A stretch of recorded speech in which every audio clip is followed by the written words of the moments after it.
How's it going, everybody? This is DeanoGTO, and today we're just going to be talking about the Super Conqueror line in World of Tanks, and I'm just going to give you some just general things to look out for in this line, just some general ideas on like the playstyle, stuff like that. So, first thing we're just going to do at the very start is I'm going to run through the tier 5, 6, and 7, just quickly get them out of the way, and I'm just going to warn you right now, these tanks are not going to be fun to grind through. Like, people complain about the Tiger 2 aging badly. Holy crap, the Tiger 2 has nothing on these things. These things have aged horrendously badly. Like, they have no power in today's battlefield. They really don't. Like, the turret on this thing here, back whenever I was driving this thing, the turret was actually pretty decent. But these days, this armor is not going to hold up against most tier 6s this thing is going to face off against. It's just not. I mean, like we've now got tank destroyers with like 180 pen at tier 6, so this thing is not going to be able to hold a candle to those. And it's the same like with the hull armor. The hull armor, granted, you can probably angle a little better, but well, it's just not going to hold up whatsoever. And all three of these tanks, sorry, I should say, all have really low alpha guns, which do like between 135 and 150 damage per shot. And the penetration ranges between 145 and 171. Personally, this 17-pounder gun that's on the Black Prince really should be the top gun of the Churchill 7. It makes no sense that it's not. It really doesn't. Like, it just seems like a massive oversight and a massive, like, just completely just forgotten thing with this machine. This 148 pen gun this thing has makes no sense on this tank. The Black Prince does have the 171 pen gun, but in my opinion, that should be a grinding gun. That should not be the top gun. Like, that gun is just hilariously weak these days. Like, people complained about it being weak back whenever I was playing it, but it was actually usable back when I was playing it because, first off, we didn't have the Japanese heavy tanks at all, and we didn't have any, like, really heavily armored tank destroyers other than the Ferdinand. That was the heaviest armored tank destroyer in the game at that point in time, and the English tank destroyers had no armor at that point in time because they just were covered in weaknesses. So, these guns and these tanks in general have been power crept to hell. And one important thing that I should just mention, like probably the only real thing that carries over from these tanks to the later vehicles is their weak hull roof armor. Like, this thing has 19mm here, 19mm here, 19mm here. Churchill 7 has 15.9, 20, 19. And this thing here has 19, 19, and 15, sorry. So, yeah, that's pretty much the only thing that carries forward. This thing here has a worthless turret as well, just worthless armor just in general. You could argue you could side scrape, but people are just going to shoot your turret. There's no real point in even attempting to side scrape in this tank, if I'm honest. Plus, like, if you're going to go through the vehicle, go through the Cromwell first. The Cromwell can be a much easier grind than trying to grind out those guns on this tank. Similar sort of story with the Churchill 7. If you get through this thing, if you get through the Comet, then you basically finished the gun grind for the Churchill 7, which would make the grind a lot easier for you. And when it comes to the Black Prince, you technically have to get the Centurion 7-1 or Centurion 1 in the medium line before you get this gun.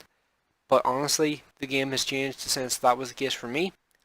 Go to the Sherman Firefly, get the 17-pounder on the Sherman Firefly, make your life a lot easier when it comes to going through this vehicle. You don't want to be driving this vehicle with a 148 pen gun. It doesn't work, trust me. I tried it for a while, gave up very quickly, went down the medium tank line to get the medium tank gun, or to get the medium tank variation of the gun. So, yeah. Try to make it as easy as possible because these are going to be long, painful grinds because you're going to be slow. You're going to miss a lot of the battle because you're so slow, and they're just not fun tanks to play. They're just not going to be fun. Like, this is the only one that I could potentially see being somewhat competitive, but even this thing won't be because its turret's decent, but the gun is just so crap that it's just not going to be able to do anything, if I'm honest. So, yeah, just give my general opinions on these things at the start here. Okay, so on to the Conqueror-based vehicles. So, first thing I'm just going to mention is this is where the line changes pretty considerably. You go from having these little pop guns, which are pretty worthless for the most part, to having really powerful guns. Like, the Carnarvon's the first example of this. Its grinding gun is a 17-pounder, which is going to suck, in my opinion, but once you get this 32-pounder, this is where this tank gets really good. It has a over 3,000 DPM, and it has an amazing turret combined with a great upper front plate of 130mm, which means if you're playing this thing like I think it should be played, as in like hold down, stopping people from shooting the lower front plate, stuff like that, it basically means this vehicle is going to be able to tank all the shots that come to it and just destroy all in its path pretty much with its 220 penetration, 280 alpha gun. Like this gun is just like, it's amazing. Like whenever this gun catches you out and you're in a tier 8 vehicle, it does not give a shit. It just destroys you in seconds. It's insane. Like it'll take out your entire health pool in under half a minute if you're not careful. It's like it really really does just eviscerate you if you're not like giving it the respect it deserves. If I'm honest, it really really does. So you need to be very very careful whenever you're facing this thing. So anything else I really need to go over? So oh yeah, that's right. When it comes to the armor, the side armor and the lower front plate armor on all three of these vehicles always remains the same. So if the side armor is 76mm, then the lower front plate is 76mm. So be aware of that there. So if your side armor says 76mm in the stat screen, then that's what your lower front plate is. It doesn't really matter because the lower front plate is universally weak across all three vehicles. It's always going to be crap. It's always going to be penetrated by everything these tanks can meet. Like the crucial thing with these vehicles whenever you're driving them is make sure that lower front plate cannot be shot. If you do that, you're going to do well. If you don't, you're going to die quickly. So yeah, go hold down or at least hide the lower front plate wherever possible. Because if you don't, you're going to lose a lot of health very quickly. So another couple of things I need to mention between these three vehicles is the 17 armor that it has on the engine deck. This is the same on the Conqueror and the Super Conqueror, and the 44.5mm of armor on the driver zone up here. This is the same on the Conqueror and the Super Conqueror as well. So yeah, those zones are not particularly well armored, and because this is 44.5mm, it means if you're ever being face hugged by a 150mm armed heavy tank, as an example, like an E100, if they just shoot this zone down here, they're going to penetrate you every single time. So, and this is more relevant for the Conqueror and the Super Conqueror, but that's why I mentioned it here, because it's the same on all three vehicles, so it's the same situation for all three vehicles if there's a 150mm armed vehicle in their face. So yeah, turret armor, absolutely amazing. Not really too much to fear whenever you're like facing against any vehicle that's not tank destroyer, unless it's 2 tiers higher than you, because well, it's 254mm of armor, which is just absolutely amazing. And not really too much else to really go over this machine. Just amazing, just overall gun handling. Like, well, not amazing overall gun handling, pretty good overall gun handling. Just amazing DPM, and the vehicle itself is just a very very good all-round tier 8 vehicle. Just hide the lower front plate, and you should be fine for the most part. And if you're able to go hold down completely and use your gun depression, that's even better because it just improves the overall usability of the vehicle even further.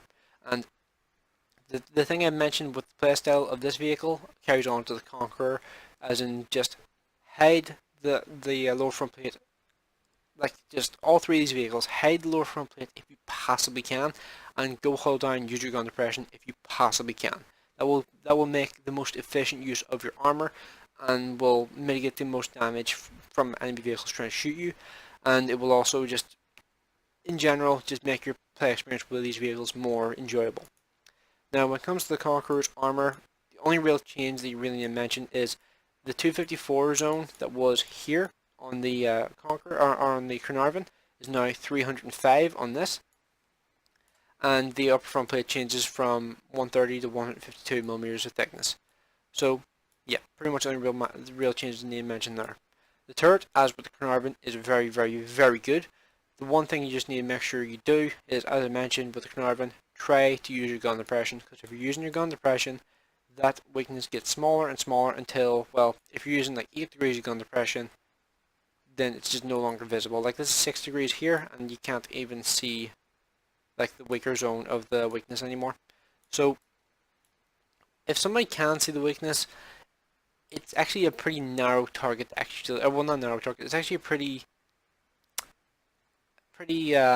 what's the best word for this? A pretty shallow target to try and hit, because it's not very tall. It's actually pretty like short, if I'm honest. And it means that if somebody clips this zone up here, they're going to bounce. If they hit the zone here, they're going to pin. but for the most part, people seem to hit this zone up here, not knowing that this zone here is actually flat, which would allow them to penetrate. But yeah, for the most part, this machine's turret is just amazing. If you're able to use gun depression, it's even better. But if someone's above you, it does have some pretty significant weaknesses in the form of the 50.8 armor here, and well, this easily penetrable armor area here as well. So try to avoid having people above you if at all possible in these vehicles. And yeah, the gun, in comparison to the Carnarvon, does have less DPM by about 550, but has 120 more alpha per shot, and has an extra 39 penetration on each round, with the amazing gun handling this thing has, with 1.70 a second aiming time, 0.31 accuracy, the amazing soft stats this thing has. It's just a really good overall package. Plus it has the 950 horsepower engine, which means the tank's overall mobility is going to be a little bit better than the Carnarvon's, because it has a bit better power weight ratio in comparison to the Carnarvon. Okay, so now we're on to the Super Conqueror. I had to make a bit of a cut there because I had an alarm go off and it was really loud in the recording, so I'm just re-recording this bit just quickly. So the DPM improves upon the Carnarvon's DPM, which was already amazing, to be over 3,250, which is just incredible. 7.34 second reload with a 400 alpha, 259 pin gun, 1.88 second aiming time, which is actually technically a little tiny bit worse than the Conquerors, but really not going to make any real difference because it's only 0.1 difference. Dispersion, exactly the same, 0.31, at least I believe it is. Yes, it is. The actual gun handling soft stats are exactly the same. And the only real thing that changes pretty much is the rate of fire. The rate of fire just gets even better than it was, and the power weight ratio technically gets a bit worse because, well, it goes from being, I think it was like a roughly about 66 ton tank to being a 77 ton tank. So it gets about 10 tons heavier thanks to all the changes this tank goes through. So it does get a little bit slower, I would say, but you get much more armor plating because of it. So you get 101 side armor in comparison to 76, and 101 lower front plate armor, but of course that doesn't really matter because it's not really going to do anything. The upper front plate is 152mm, but it has an extra 20mm of spaced armor on it as well. The turret remains just amazing, like the Conqueror before it. It does have a changed cupola on top, and at first I actually thought it was going to be weaker than the previous tanks, but well, it is technically weaker when someone's above you, but it was the exact same with the normal Conqueror. It just means that whenever you're on flat terrain, like roughly just like someone just being a little tiny bit taller than you, it's not going to allow them to penetrate this. This is just remains like an auto bounce zone. No one's going to penetrate. It's just a complete auto bounce zone that there's no hope in hell of you going through pretty much. So really strong cupola right there. And if you're really scared about your cupola being penetrated, if you use the 10 degrees of gun depression this tank has, you wouldn't even know this thing had a cupola. Like, look at how insane the 10 degrees of gun depression is on this tank. I'm still used to the Conqueror having 7 degrees. Having 10 is amazing. So, yeah. This machine basically takes the Conqueror, which was already a great tank at tier 9, and just improves upon every aspect and just makes the machine incredible. Every aspect, I should say, except for the aiming time getting a tiny bit worse, but that's because the rate of fire is just so massively improved, and the the acceleration probably gets a little bit worse as well, thanks to the massive improvements to the armor plating of the vehicle.